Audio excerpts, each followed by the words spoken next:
Oh boy. Last one already. God. This just flew by. Yep, so, last options. There's the Kshatriya, there's a Banshee, there's... I do not like the Kshatriya. I kind of do, but I'm weird. I think... There's also the Delta Plus. Yes, hold on.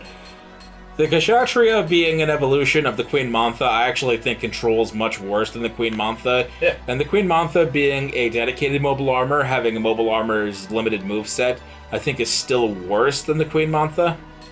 Even though the Kshatriya has a complete moveset.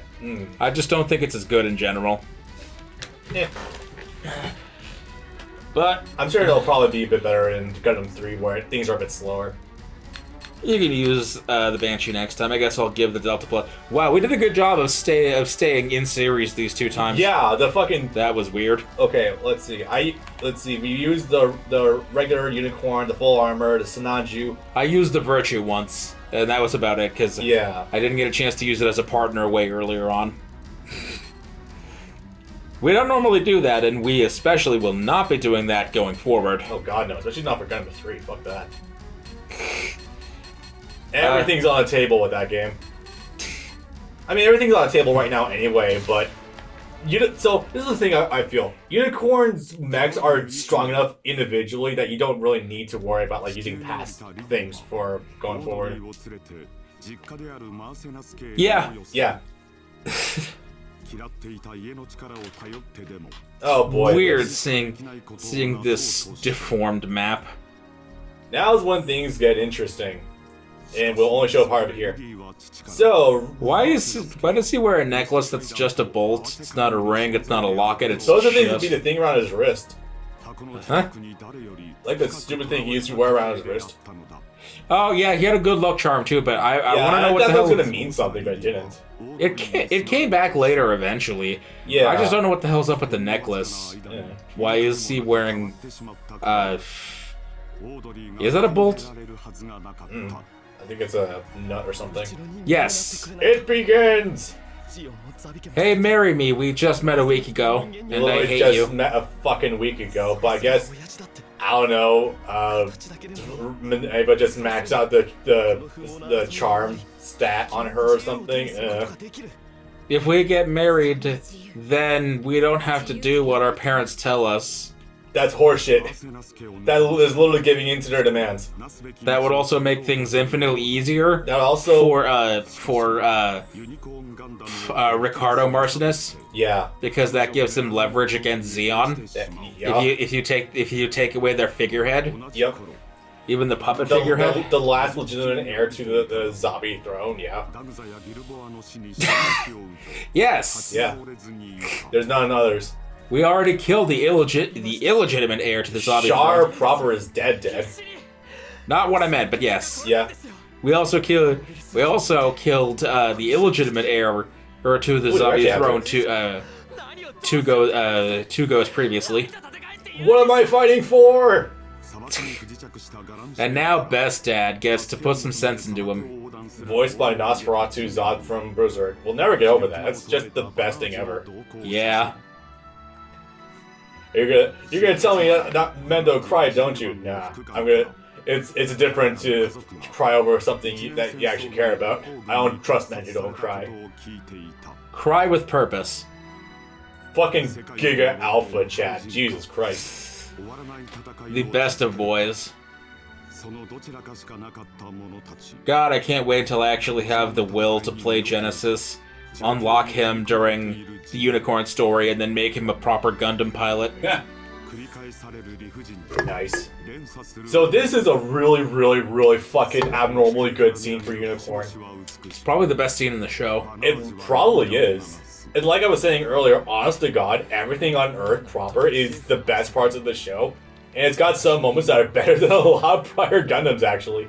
Like, this by itself, kind of trumps a lot of what Amuro was going through with even, Rambo Raw and stuff. Yeah. It's great.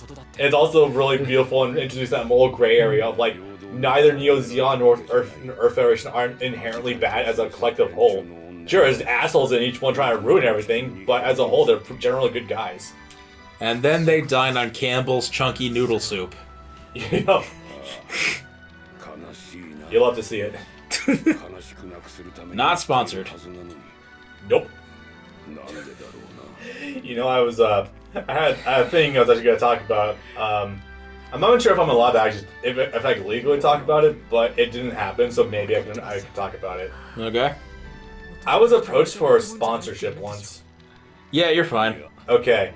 Like, this happened like a year or two ago. I got an email. I'm not even kidding. Was it Amino Apps? It was, actually. It was Anime Amino. Those guys actually approached me like, hey, we'll give you $25 to include an ad at the start of one of your videos. I didn't respond. I was like, yeah, no, that's horseshit. no. It's like... Like, my videos usually don't get a lot of views at launch, but it usually get some pretty decent lifetime views. So I'm like, fuck off. God, that's almost as bad as the beginning of the Loot Crate sponsorships, where it's like, we're not going to pay you, we're just going to send you the box. Yeah. Oh my god, she's stacked up there. Holy shit. Yeah. Jesus, I didn't know that. Enter Loney. She's not good. She's kind of the abridged version of 4 and Rosamia. Not as good, but she's on the screen for an inoffensively short amount of time. And she's honestly not the A third worst. of one OVA, I guess that's not so bad. I like her way more than Rosamia. She's not trying to be Rosamia, she's sort of being 4, but... Yeah. I mean, obviously you can't top 4, but... Yeah. Oh, also, and then Benager and Oh god, Zinnerman get into a fist fight. This was the best thing ever, and Patrick Sykes just sitting there like, you know, Captain, I'm not jumping on this one, sir. And then Benager kicks him in the groin. Kicks him in the balls. This, honest to God, just gave Banana so many fucking bonus points in my book. He pins him to the ground and just keeps repeatedly punching him in the face. This scene convinced me that Banana himself is not actually... The problem with him is he's not a bitch boy. It's that he just doesn't do enough shit by himself. It's that he doesn't have a spine. It's sorta, yeah. It's that he doesn't have flavor like Camille. This is his Camille moment. Someone should have called him a banana, and then he just beats him up. Banana is just a totally not fine name. And then Cinnamon just begrudgingly let him go. Yeah, fine, whatever. Just stop goddamn punching me. Fine, you can do whatever. You're not really a Xeon anyway. It's whatever. Go fight the giant enemy crab. I'm not the key to the box. I'm a person. Literally the next scene that full frontal comes around. Alright, key to the box. I figured we can have a nice chat. I love that so much. I hate frontal. If only this game went over more shit for frontal so we could roast him further. But there's more pressing matters at hand right now. Also, Riddy came out of fucking nowhere. Riddy has been fighting on... Riddy joined what is essentially the Black Tri-Stars, but on Earth Federation side. He went back and joined Londo Bell proper. Yes. Under Bright's guidance, Bright's not even here. Bright has a We skipped Bright. That's terrible, because Bright has a very prominent role in this game. He's the one that really sets Oh, I just realized on the right something. I just path. realized something too. Yeah? We don't fight on the ground at all in this level, so that means we're about to job out loading super hard. Yes, because you can't make the giant crab mobile armor playable. So that would actually be a stage boss. That would be... That would be a stage scale boss, rather. God, so we're just gonna have that cutscene, and then I love next this episode. so much. Come on out. Oh no, I'm playing as the bad guy. I'm playing the Delta Plus. Whoa. You can try, it won't respond to you. Oh yeah, he's already... In what capacity would this have been averted if he was not involved? Oh yeah, he's completely far gone by this point. Ray really shits the bed completely after Mineva starts happening, because he starts blaming him for he starts blaming Banana for everything that goes wrong. Also, and introducing the Banshee, which got developed at some point in time. Oh yeah, also, as Banasher said, another unicorn. Get used to that. In a year, there's going to be 3 fucking more of them, and I'm not kidding. Brandon, I wanted to point out that I was listening to... Fuck the Phoenix Gundam. I was listening to the dialogue of Unicorn very, very closely. They never mentioned when this thing was made, why it was made, or where it came from. The most you get is that, I think Alberto mentions that they just built it. That's it.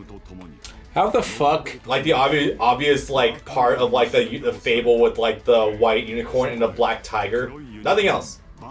How the fuck did what's her ass's soul get trapped in the Phoenix Gundam and survive? I guess for several years, completely untouched in space. Her brain got sucked into the machine. I don't know. That's the best I got. Oh god. During the Titan years, when again. The Unicorn Gundam can be no more than 10 years old. It literally can't. Yep. But how is the... Okay. I'd also like to mention that... Oh, God. Yep. It's all coming back.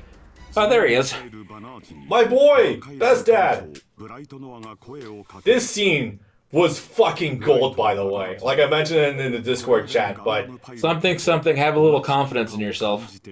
Just directly reminded him of Amuro. Like, literally, it's after hours of interrogating Banana, they couldn't get anything out of him. Bright just sits down with them, has a nice little chat, and then he's just running their side. I just love it. The moral of the story is antagonism in the U.S. prison system doesn't work. You gotta take the European route of positive reinforcement, and then they'll do what you want. Yep, essentially. As well as the fact that, you know, we pay people to stay in prison, so there is that. In European countries, prison cells are not like the dingy dungeons you see in America. Prison cells are like small apartments. Yeah.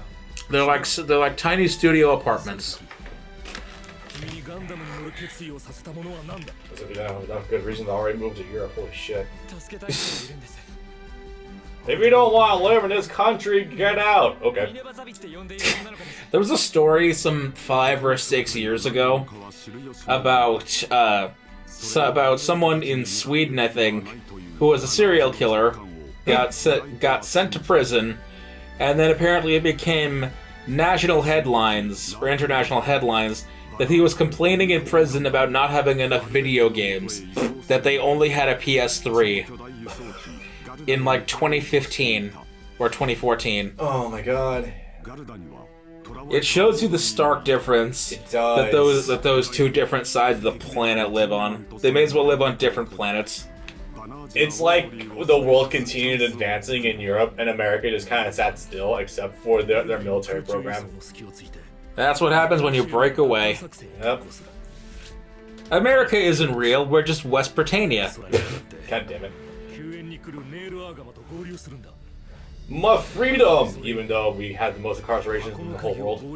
You remember how Britain eventually gave back Hong Kong to China and gave back India to India? Yep. When are we going to give back America to the natives? When's Britain going to give America back to the natives? I wish. Alright, so that's the depressing story aside. we got some shit actually going down. God, you're such a good dad. Also, he finally started to age. I would like to also mention that Bright Noah is consistently the only character to show up for like more or less every Universal Century series so far. At least for like the primary ones up until now. Yes.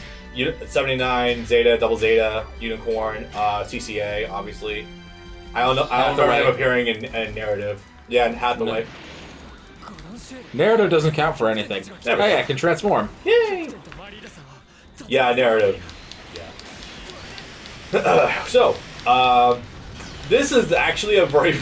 God damn it. Everything on Earth is so fun and cool and unique. And then you get to space and it's like, my intelligence is actively being insulted right now. It's so fucked. Anyway, so what's going on is that essentially... What the hell is happening?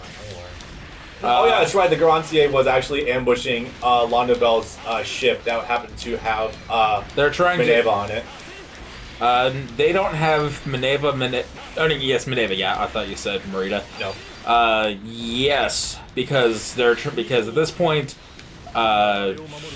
Banagher doesn't know that there are good people within the Federation on Earth. Yeah. So he's under the impression that they're like how most of the people were. This is also hilarious because it literally opens with the Banshee holding a gun pointing at the unicorn's head. You're completely, all your weapons are disabled, and Banana starts trying to undo the brainwashing, which almost does work, but Alberto is right there. That's a neat super. I've never seen that before. Oh god. Eventually, I'll probably have to invest time to actually trying out like more or less every mech in the game, but that would take a while. I tried that once. It takes hours. Yeah. It takes days. Even for like the shortest stages of like everything out there, yeah. Because there's a lot of mechs, and that's a good thing. There's a blessing in the curse. Bloating is the word that comes to mind. That's the problem I have with something like Warriors Orochi 3 and 4. You give me literally 170,000 characters, and I'll never be able to decide who I want to use for a stage. I will spend 45 minutes on the select screen before I do the 10-minute stage. Take that same concept, apply it to Tekken, with how, even with 50 characters, how every character has like 80 to 100 moves. Yeah, it's the same problem.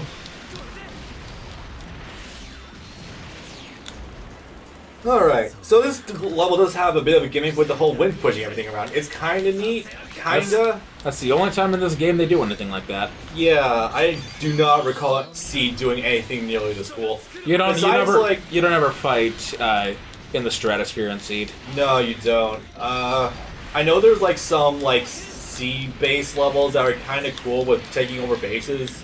Yes. That's like the most I can recall offhand though for them. The orb stages, yeah. Yeah.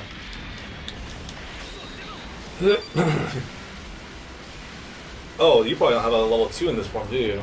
No, because I'm a grunt suit. Yep. That thing's good, but if you're not in range, you're fucked because it only ever moves in a set circular pattern. Yep. Neither expanding nor retracting.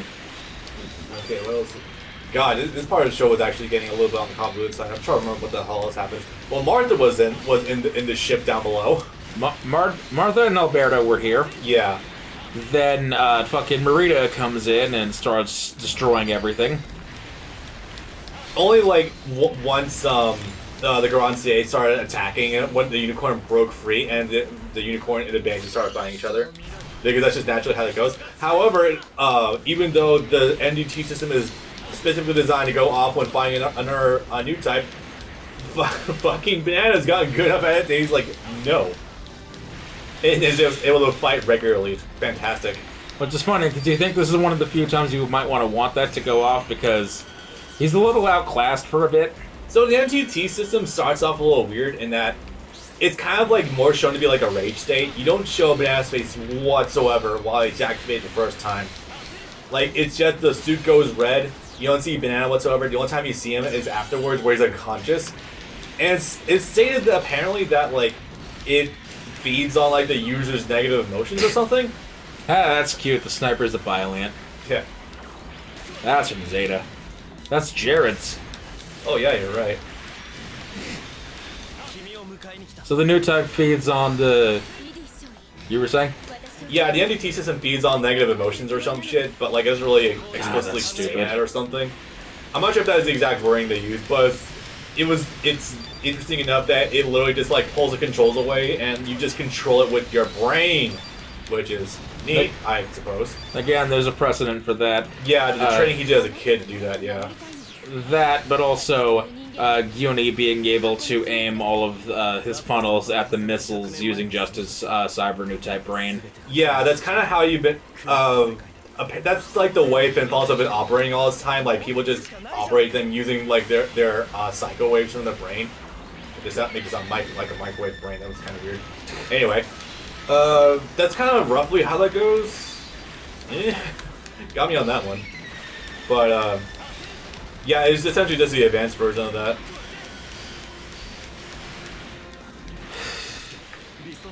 This was not a good power move.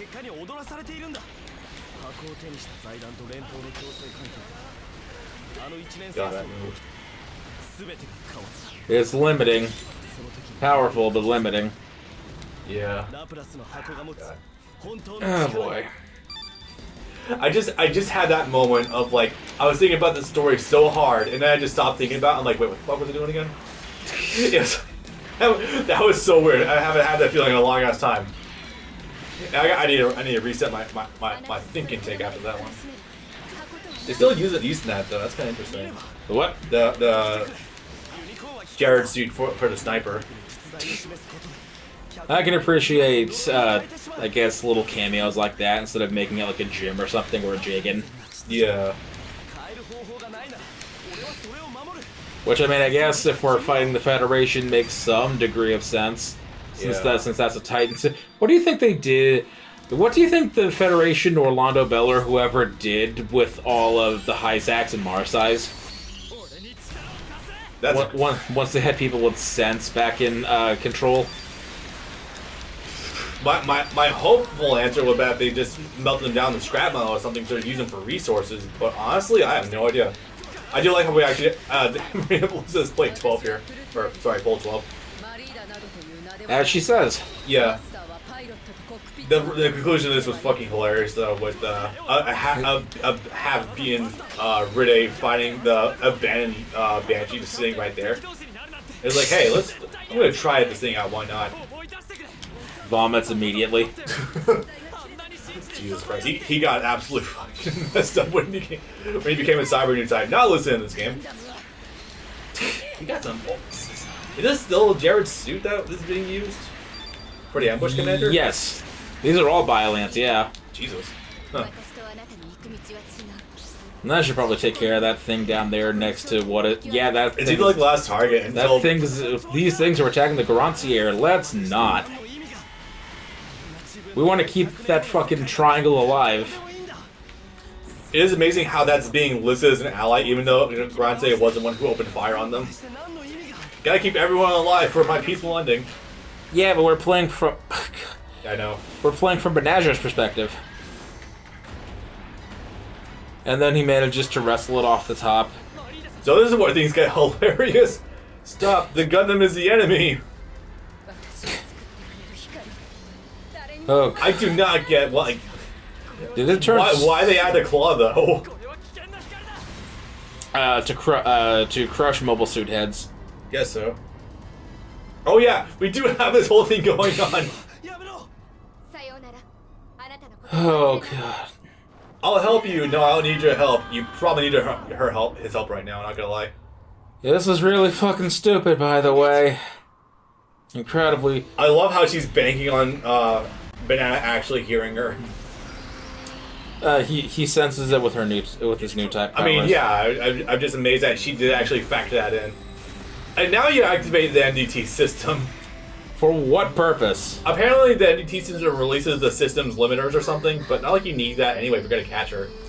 Yeah, she's not going to accelerate at that point. But also, this is bullshit. Even if you could do that matching speed bullshit, she'd still be nothing but a wet stain on the unicorn's hand. I'm going to assume that this thing has hella brakes. Because, The stop is still gonna kill her. The sudden stop. It shouldn't, really. If you're matching her speed of 100 miles per hour descending with another object that's going 100 miles per hour, then you should be able to catch her. Granted, that being said, that's an extremely narrow window, so that'd be very fucking difficult to do. Of course they can. It's unicorn power creep hour. Yep.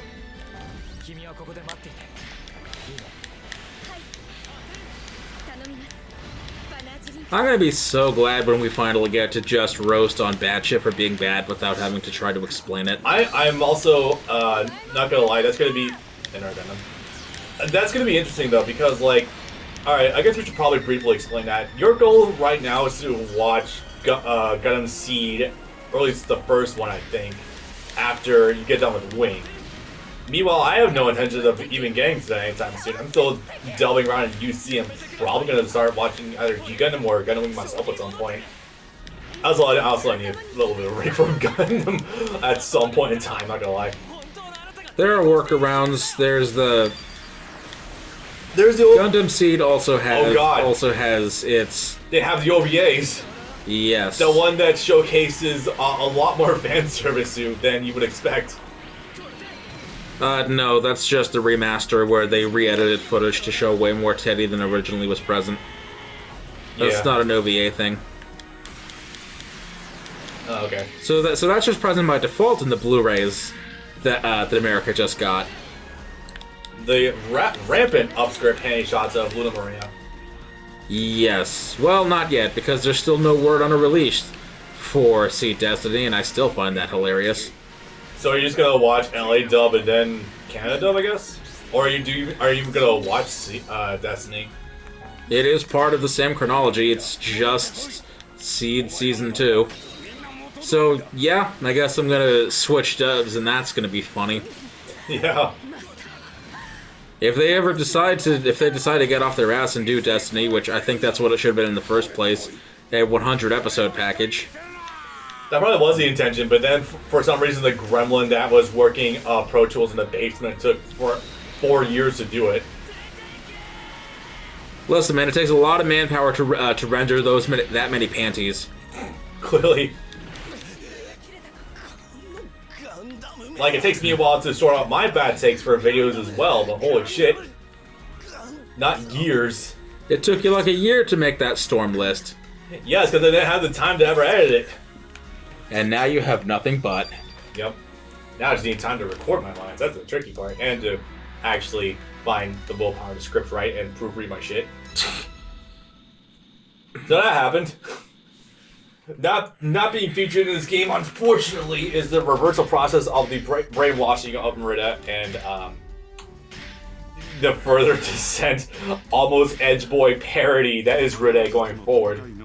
To be fair, at least we have one resolution from this ending.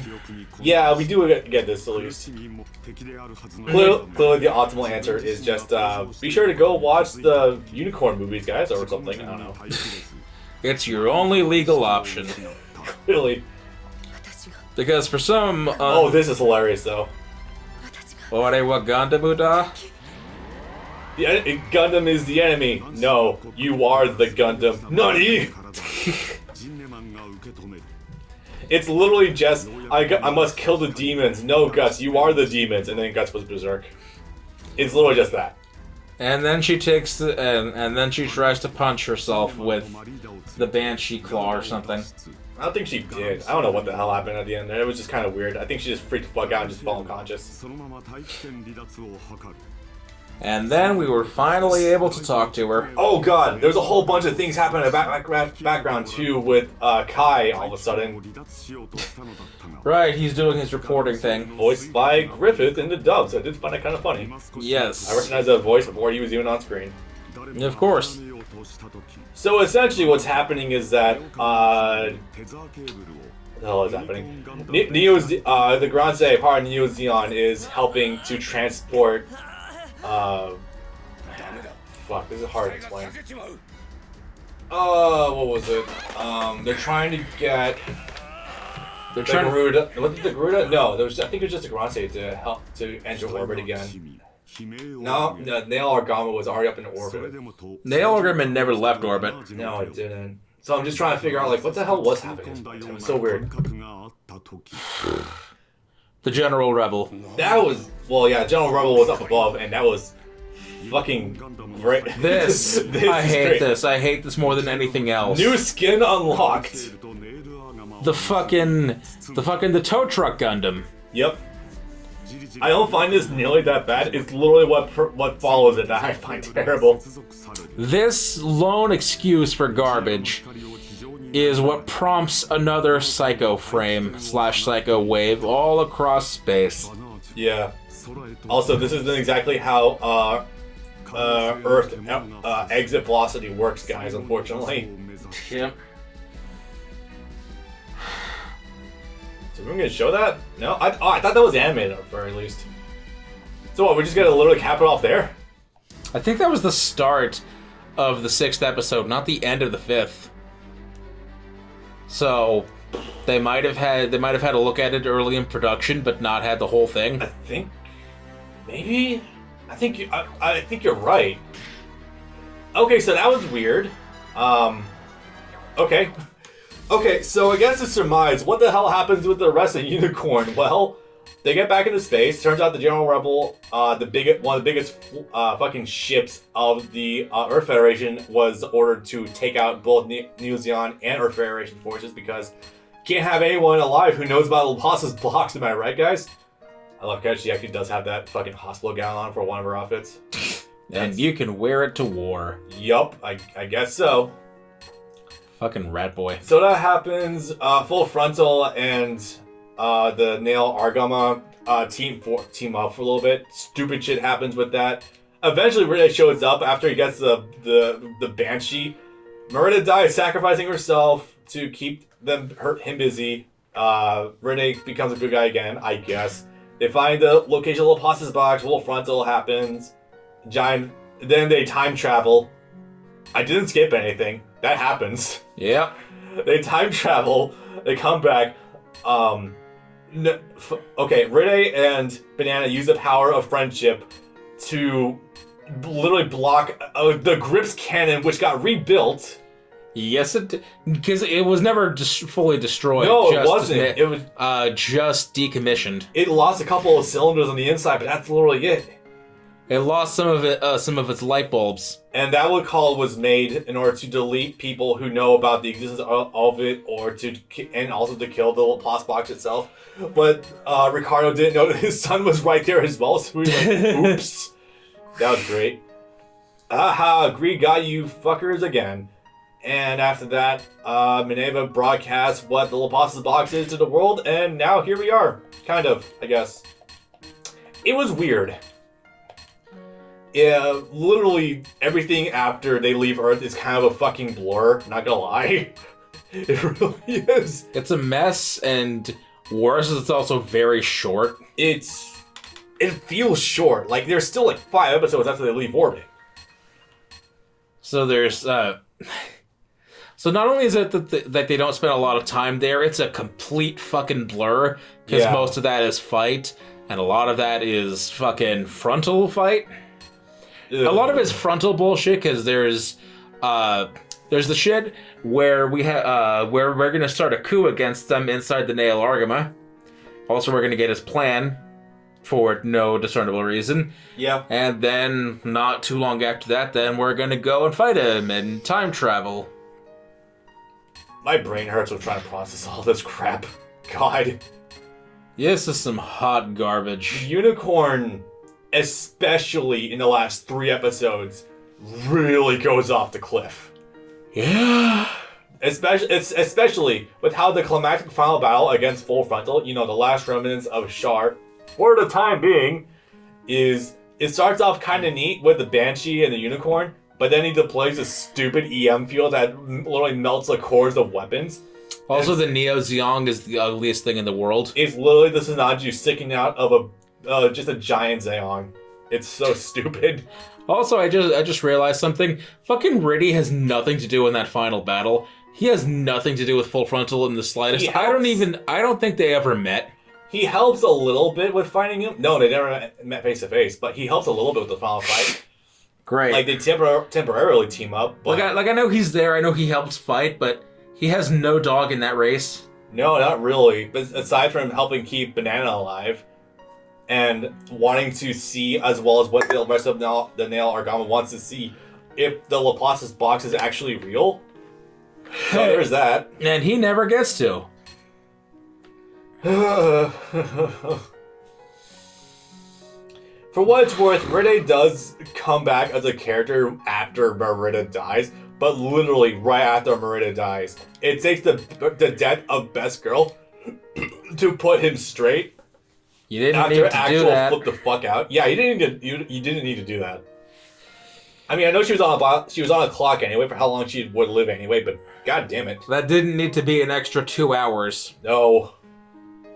Especially, it was coming since she got her resolution with her father, and she was able to cheer up in Azure, but fuck. It was an obvious fucking red flag, the biggest one I've ever seen in my life. You couldn't have even waited until the final battle to kill her. Nope. Have her die against Frontal or something. Have her stand against her people or whatever. or make a stand against the people that, I guess, abandoned her in the first place. Now we gotta have her... You know, you could have done so much more with that. The Zeon that abandoned her in the first place, since she escaped or survived the Battle of Axis in Double Zeta. Yep. But I guess no one ever came for her from Neo Zeon. But no, we gotta have her die to bring back this blonde shithead. But it's okay though, if we know anything from Lala, is that no one is ever actually dead in this franchise. Which, to be fair, she then appears as a Force ghost in front of 3 people. Yeah, oh yeah, her ghost and Char's ghost appear in front of full fucking frontal and drag him kicking and screaming off to heaven. Yep. Literally. My own clone. Now neither of us will be virgins. That's what I'm convinced, actually, is that Char died a virgin. That would be hilarious. I'm convinced he bored fucked Nanai at least once. Like, just bored. It was just like, whatever. I felt nothing afterwards. It was just like, I wish it was Amuro. You know he couldn't have fucked her because he's into younger women. God damn it. Okay, I'm a little mentally checked out from Unicorn right now. I need to refresh my brain and get ready for a seed, I guess, for something I'm even going to be even more checked out from. Next time, we experience true death. Oh god. Oh, fuck. That train doesn't stop.